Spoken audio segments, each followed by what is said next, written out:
What is happening in the world of work today when it feels like getting fired is a good thing? I'm just fascinated by this has become the new normal. So there's often in these cases some kind of package that makes it financially rewarding to leave your job. I'm intrigued by the sort of the lack of humanity around this. It's become normal to see people really as a commodity, and if we just throw money at them, they'll go away. How did we get here to the point where people are happy about leaving? It's because of what they're leaving. What they're leaving now is, a situation that is no longer functional. It should never feel easy to let someone go. What does it take for you to put relationship first? Always. Right? Have that be the container within which you operate. If you have to let someone go, or if you're being let go, like how do you hold relationship at the center of all this? Be supportive of people who are struggling. Be there for people who are in pain. Be truthful, be transparent, be vulnerable where appropriate, be human.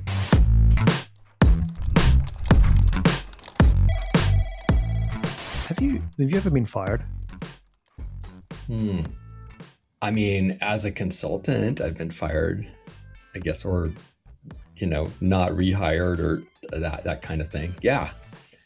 There are a lot of different versions of that, but yes, I've had contracts not continue. Yes.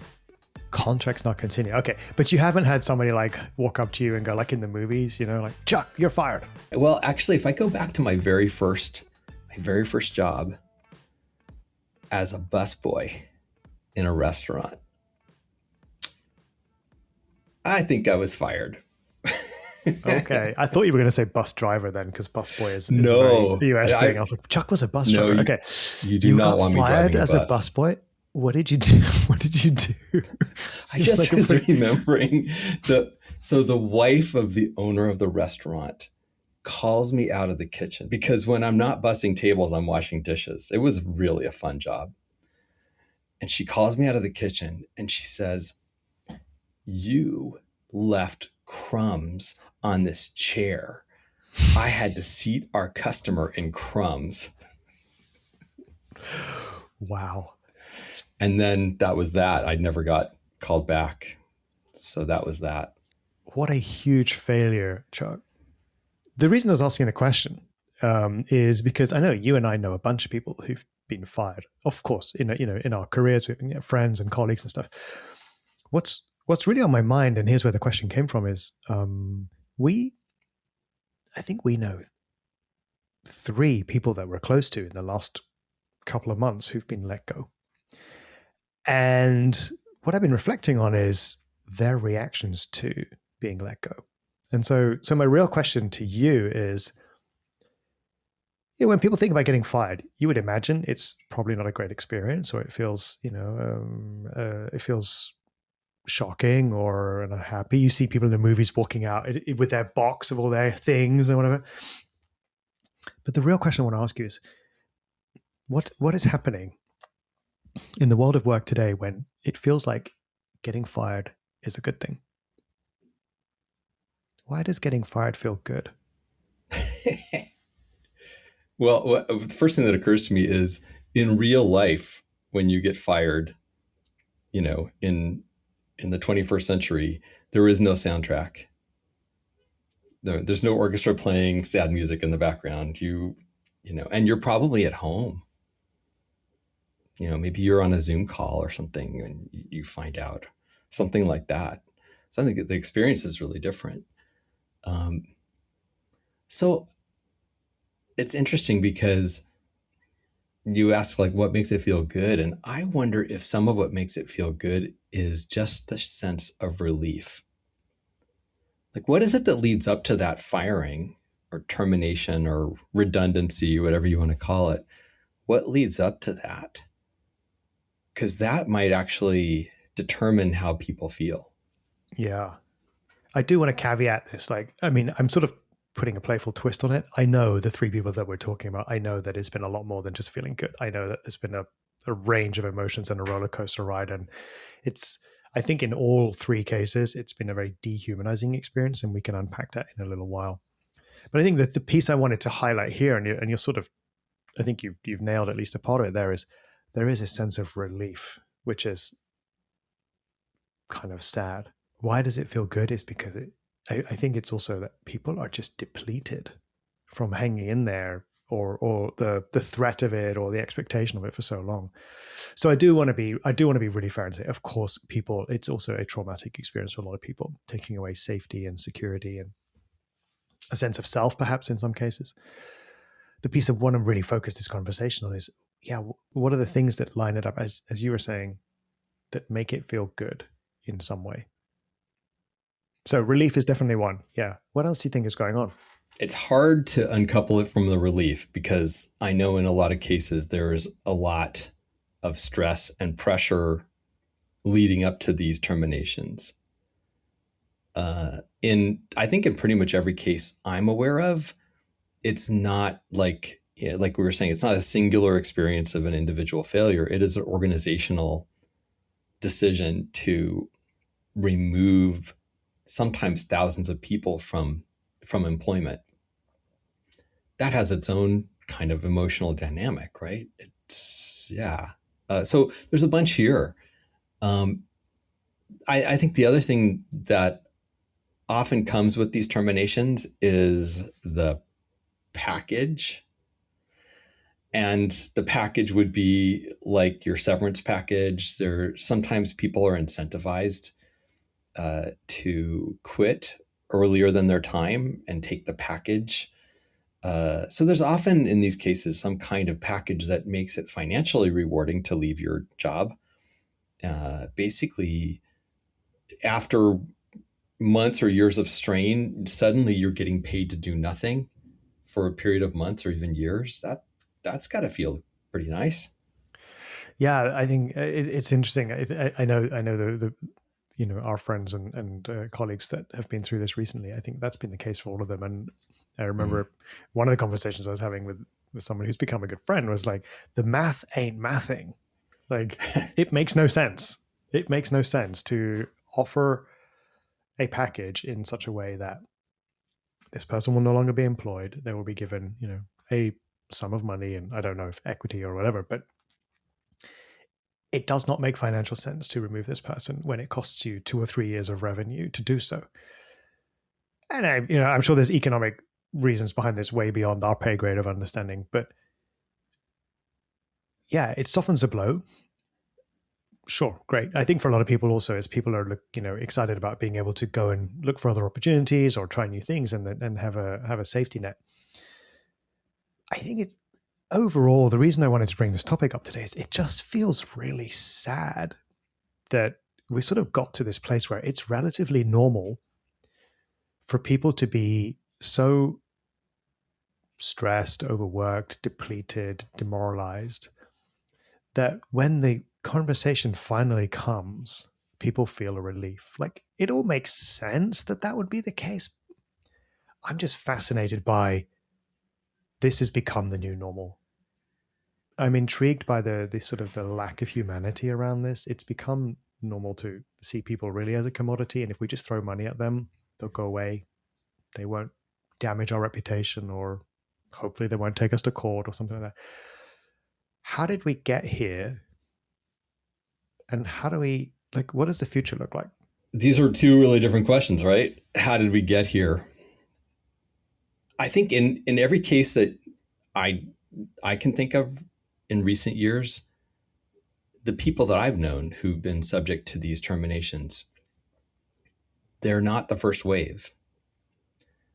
So I think if you're in the first wave, like I think about some companies in the tech world where they were hiring booms during the pandemic, and then in the last couple of years there have been waves of terminations, like pretty intense cullings in a number of these firms. If you're in that first wave, that's got to really sting because you didn't see it coming, and you're leaving a pretty high functioning organization.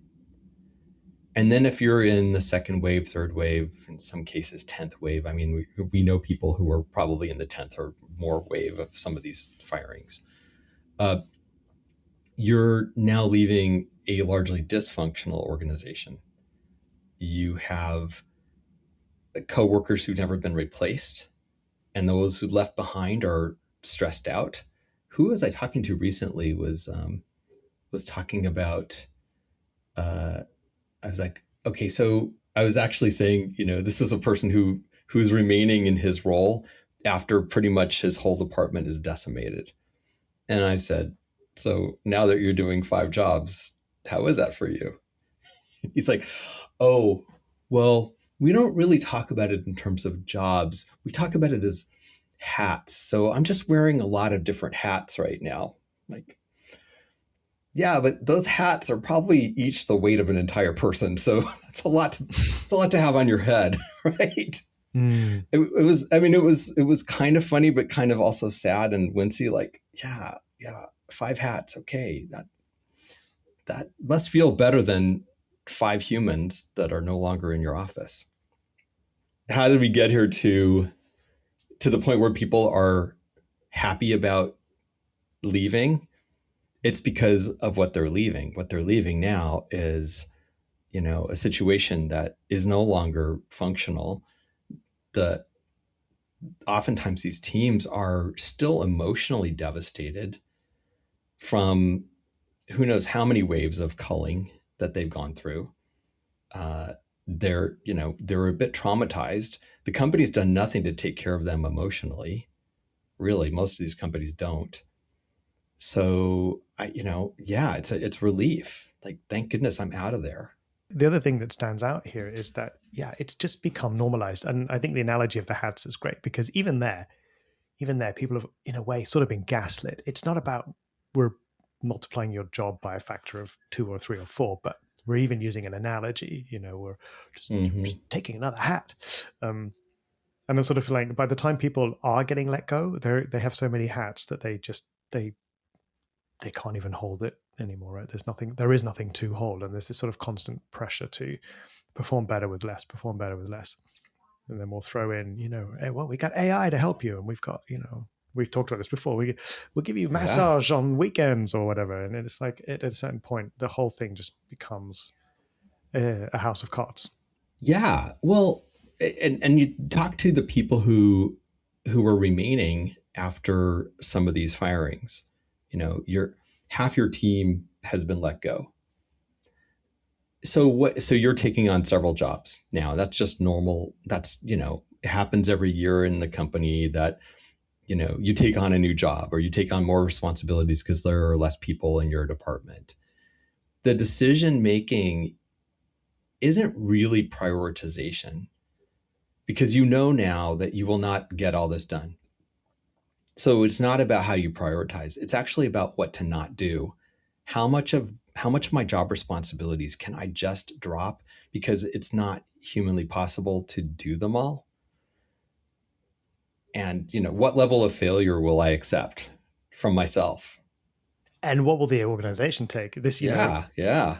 your thought there is provoking a thought over on my side here, which is about a good friend of ours who recently lost his job in finance, and he'd been struggling for a long time. You mentioned mergers and acquisitions earlier on. Exactly this scenario: merger, takeover. His team was swamped with probably double the amount of work they could realistically manage. So they're just firefighting, absolute bare minimum. This is a tale as old as time. Anybody who works in a big organization will relate to this, I'm sure. He gets called into the office and he gets told he's being let go. Now, he texted me and said, "Bad news, I've been let go." And I was like, "Oh man, I'm so sorry." And I'm texting him back, "I'm so sorry to hear," but I can see the 3 dots, right? He's still typing. And as I'm saying, "I'm so sorry," he's like, "Good news, I'm going to be more than fine." And I was like, "Wait, am I supposed to be commiserating? Am I supposed to be congratulating?" And what he said was, I mean, I don't remember the details, but it was it was it was bonkers. It was something like, I think he ended up with 28 months of salary because of his years of service. He got a full year bonus, and then if he signed on to something else, they'd give him another 12 months. It was absolutely bonkers. Here's what's even more bonkers is he led the department that was managing this merger, and they let him go in a meeting and they asked him for a security badge. They were going to cancel his contract 30 days from then or something like that. But whatever. He said, do you not want me to at least stick around for the rest of the day or the rest of the week to help with continuity? And they're like, nope, you need to go now. And he's like, there is no continuity plan. Like, if I leave, this drop. They're like, nope, you need to leave the building right now. And so he did.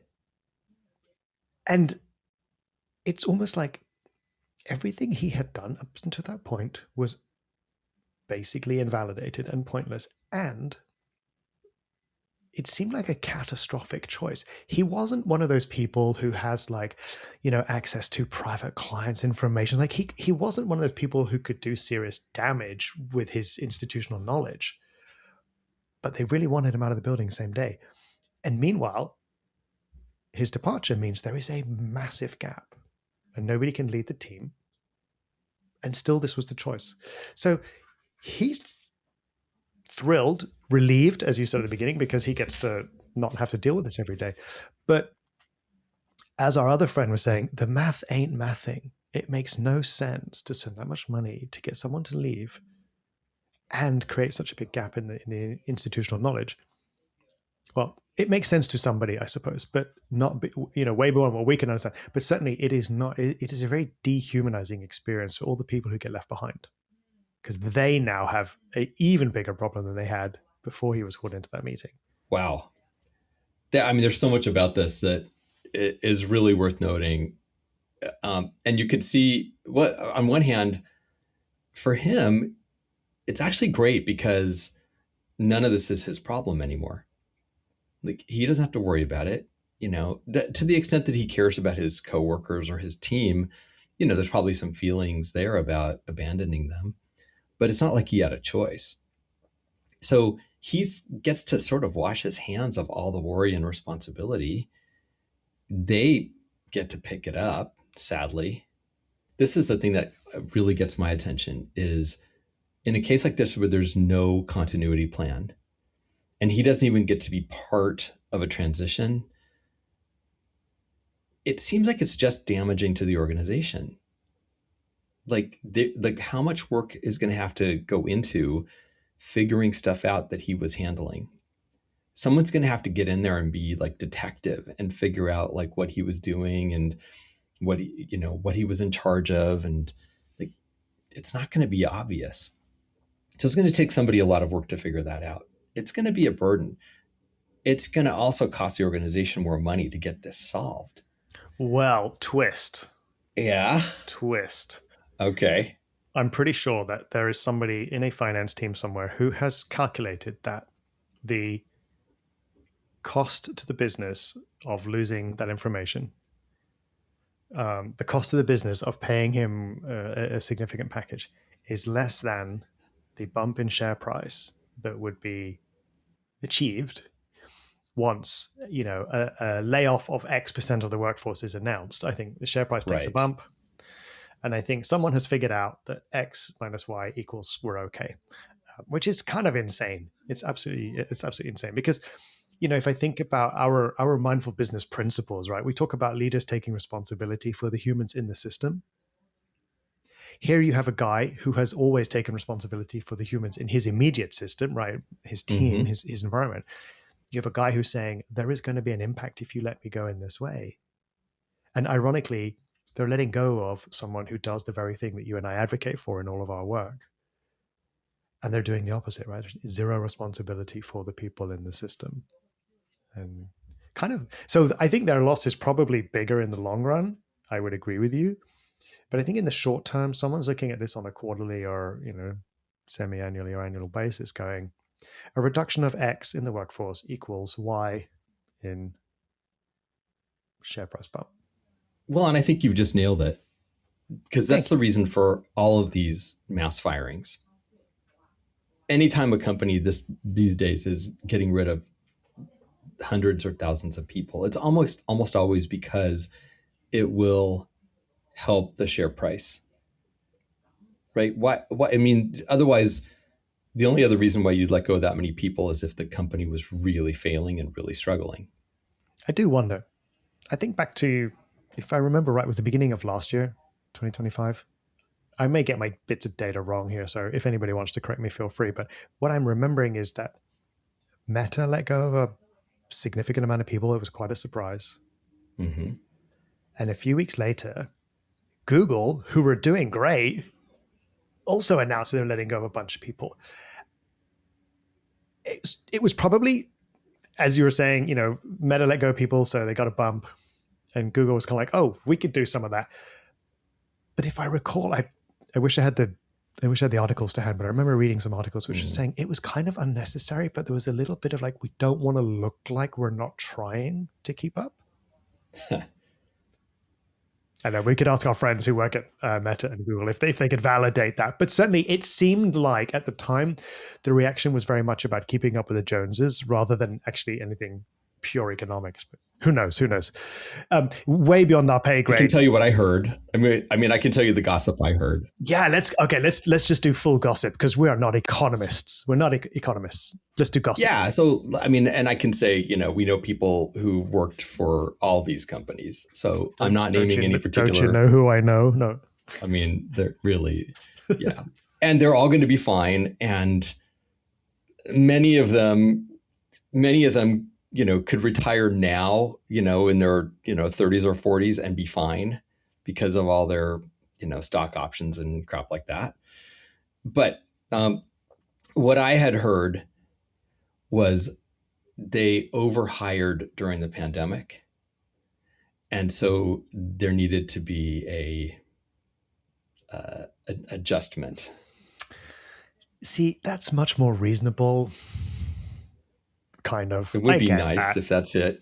Well, and why did they overhire during the pandemic? And the reason they overhired during the pandemic is they wanted to snatch up the talent before the competition snapped up the same talent.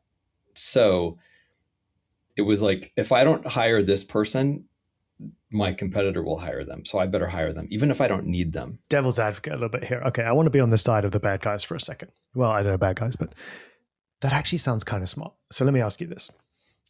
If you or I saw someone who is really brilliant out in the market that would be great for our business, but it's not the right time, but we saw that the competition might get them,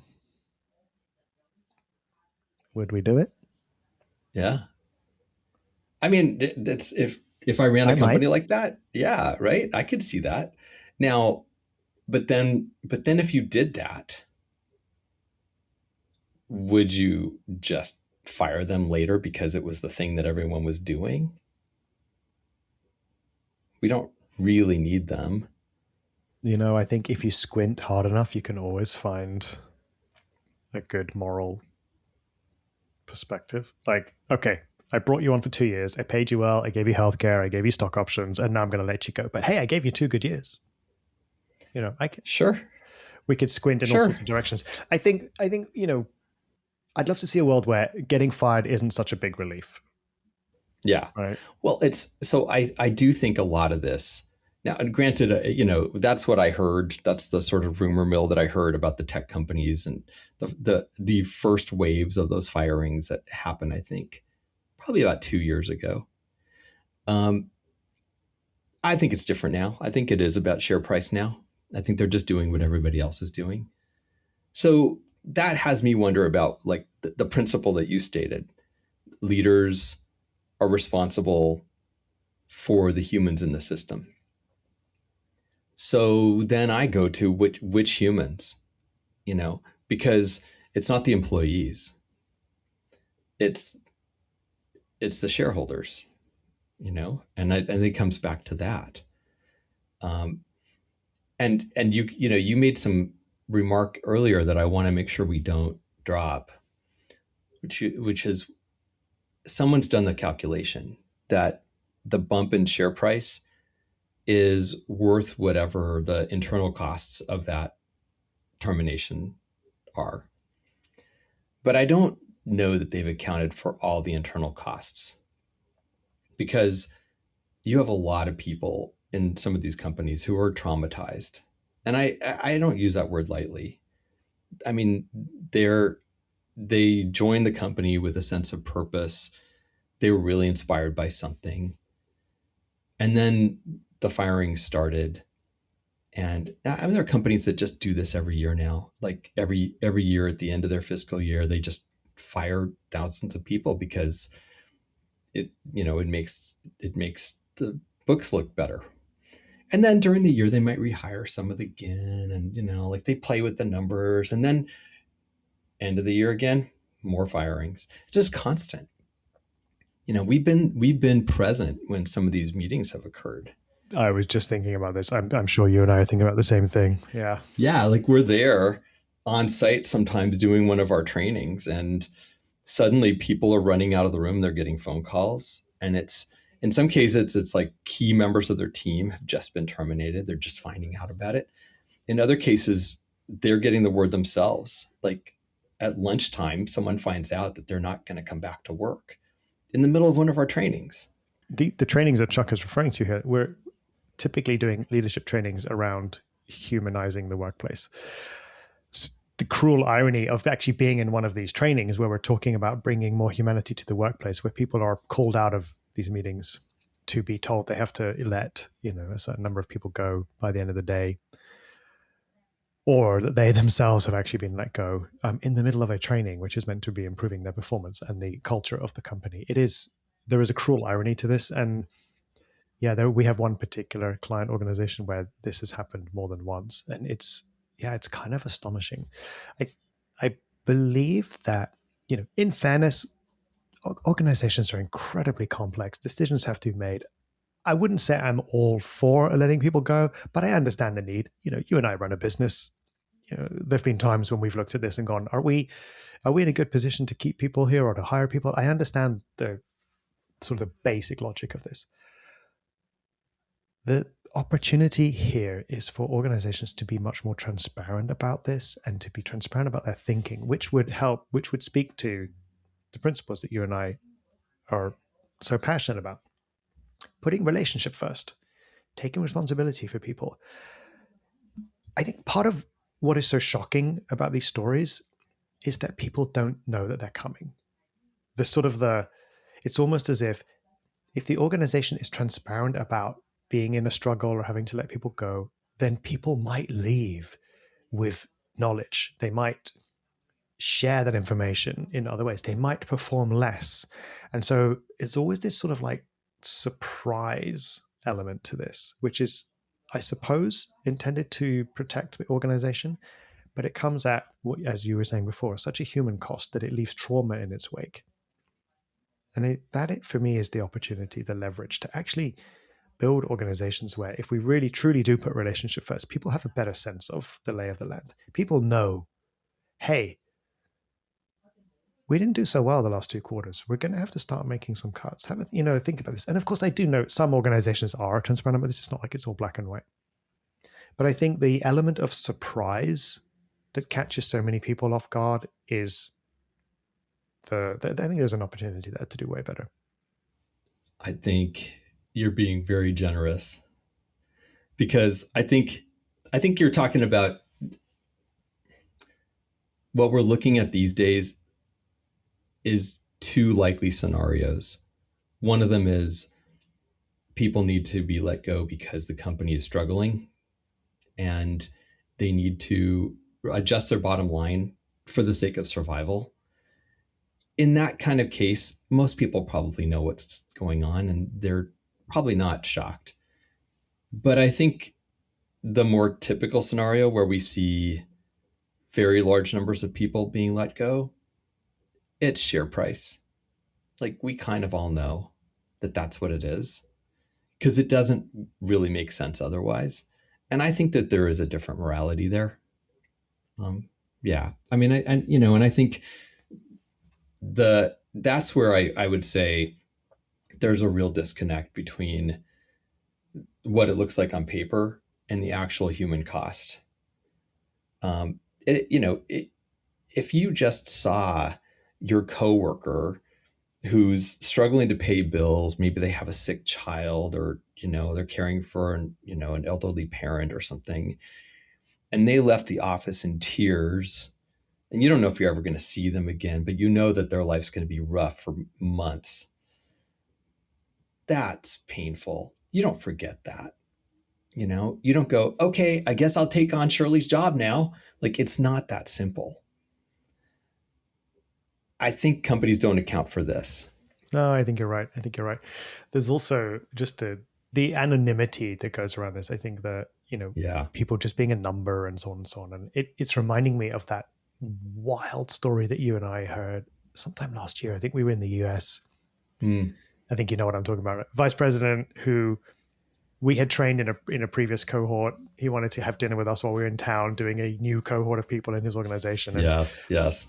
And then, if I recall, it was the same day or the day, he was like, I just got fired. Same day. Same day. Yeah. And it's like, oh, so sorry. And he's like, no, it's great. See you at dinner. And of course, I know you and I are like, wait, because okay. Yeah, exactly. So he's on Zoom. He's getting fired over Zoom. He knows it's coming. Like, he actually knows that this is what's going to happen because. Do you remember how he knew? This was amazing. Do you remember how he knew it was coming? He got a meeting invite and suddenly HR shows up on the invite. Right? I think it was even the title of the invite had been, it was so common in the company that there was the title of the invite was something like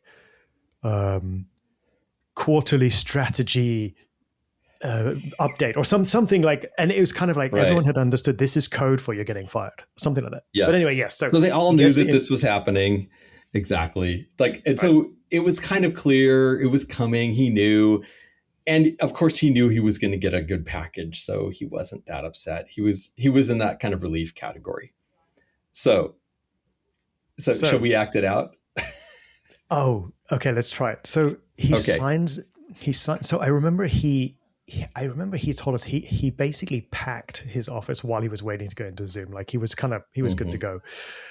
He signs into Zoom.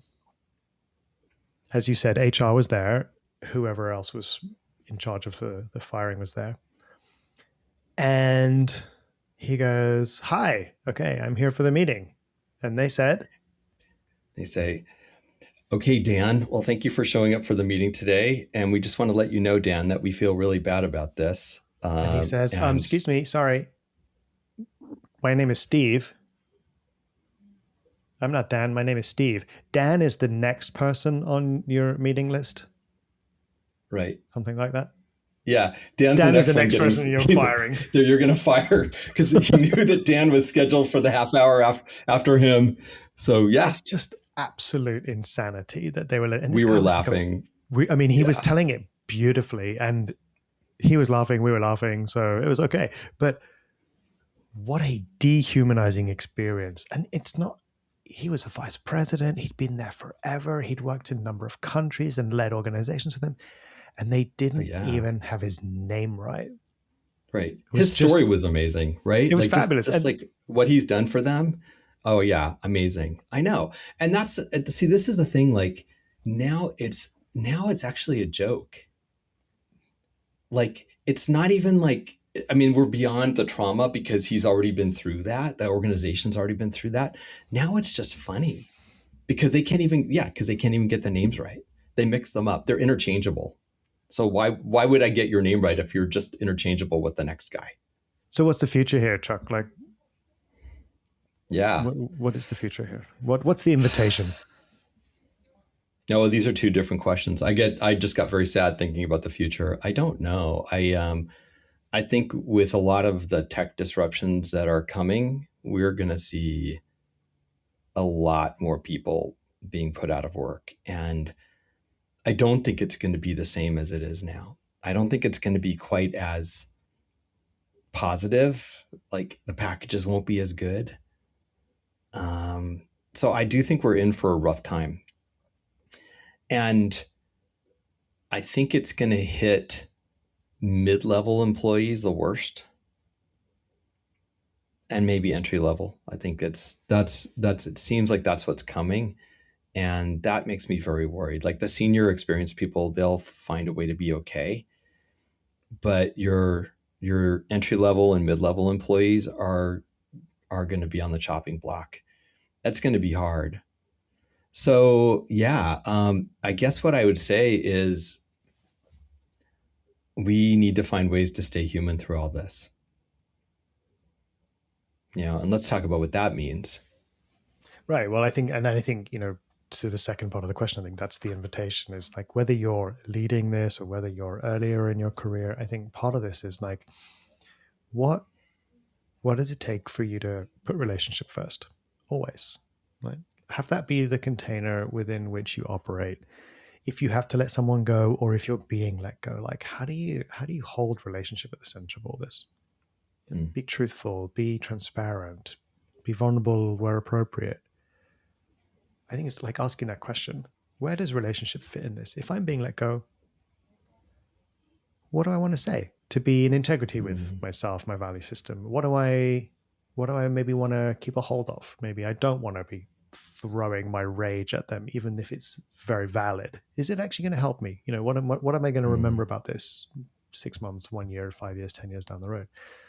So I think the question: where does Mm. relationship fit in this?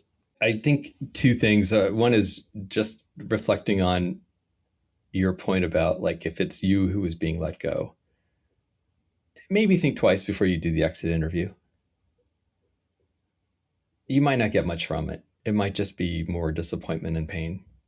And if it is you, I don't think you owe your company anything. So I mean, I'm being kind of cold hearted about whoever's inviting you to that exit interview, but I don't think you're obligated. I think the big one here is um, be supportive of people who are struggling, be there for people who are in pain. Like, be there, just be there. You don't have to do anything, you don't have to say comforting words, you just be there, be a friend, be Yeah, caring, be kind. I think that's it. I remember a good friend and mentor many years ago. I remember watching her let someone go, and it was interesting also from a cultural perspective. She was Japanese. She was letting a west she was a she was letting a white Western man go for it was a behavior thing. He was being inappropriate, and so perfectly um, a perfectly good reason to be letting him go. So it doesn't quite fit the context of our conversation here. But I remember saying to her afterwards, that was really hard to watch. Like, I'm so sorry for you that was so hard. And she said something I will never forget. She said, Andrew, it should always be that hard. It should never feel easy to let someone go.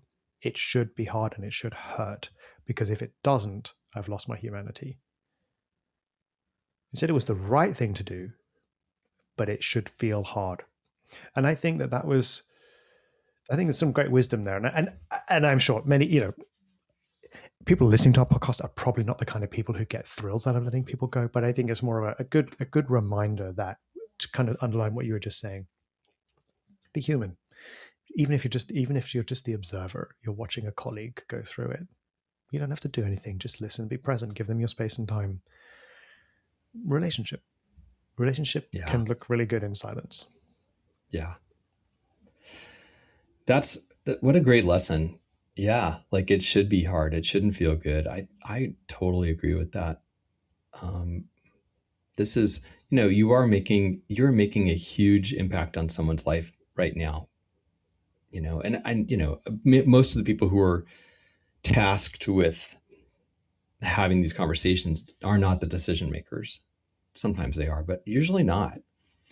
So yeah, you may not feel like it's your decision, but you're the one who's giving the news, or you're the one who's in front of this person who is now having a bad day. So how do you want to be with that? And it's not like I think the worst thing you could do is platitudes or like fake encouragement. I see a great future for you. Like, don't do that. Like, just like be with what's happening and have it be okay to be hard. Yeah, I think that's really good advice. There's something else here about like I want to also have people in this situation find their sense of agency. And this is hard because in a lot of cases getting terminated by the company means you get a package. And so a lot of people they'd rather get fired than quit because it means they get a package, they get something, or they get unemployment. But if you leave on your own, it might be more empowering. And people do, if you go send out your resumes, find a new job, just move from one job to another, that might be much more empowering than waiting to be terminated. Right? I mean, I know people who've been on that side of the equation too. Think of a family member of mine who made the decision a few years back to leave a job, a leadership role. It was probably one of the best decisions he ever made, and he didn't get a package, but he was ready for retirement. He'd saved enough; he was in good shape, and it was only good. If he'd waited for a package, it would have just been more years of misery. Right. So, and then he would have been right in the category of getting fired is so good, but at a cost, right? So, yeah. Well, and I think the other side of this too, which may end up being a different podcast, is I also have a friend who retired recently, and that was also a relief from pain situation. And I just felt terrible that he had decades in a job that was really unhappy, like really miserable, that he just endured that so that he could have a good retirement. I don't know, like I hope that that's not how this goes for most people, because that's not okay with me. Like ideally I don't think everybody needs to have a happy job, but I think we should have jobs that are good fits and where we can find some meaning, some camaraderie. Well, at a very minimum, respect. Respect. To be respected as Absolutely. a human. So to not be dehumanized. Absolutely. Yeah. Yes. Well, fun exploring this with you. I want to wish well to our friends who have had a particularly hard start to the year or a hard end to 2025. I want to wish them all well. I know they'll be okay, but and thank sort of shout out to them for inspiring the conversation at all, because I know it's something you and I have spoken extensively about. But yeah, like relationship first, people. That's all it really takes. Yeah, and I think if I had like one more thing to say, and I said don't do platitudes. Don't do platitudes at the moment of termination conversation. But I can see a good future for you, Chuck. So it's okay. Yeah, exactly. Well, if I think about our friends who've started their year this way, they're going to be fine. And I think most people who are going through this are also going to be fine. So this is the thing I know, because we work with people all the time and we work with many people in transition. People find their way, in almost every case I can think of, people have found their way and they're better off now. Most of them would not go back to that job that let them go. No. So I wanted to add that too. Like, it is often profitable to be terminated. Yep. Can be true. Less painful would be good. So. Less painful would be ideal. Well, I think that does it for us today. And we just want to thank our listeners and say, as we always do, everybody be safe. Stay kind. And stay human.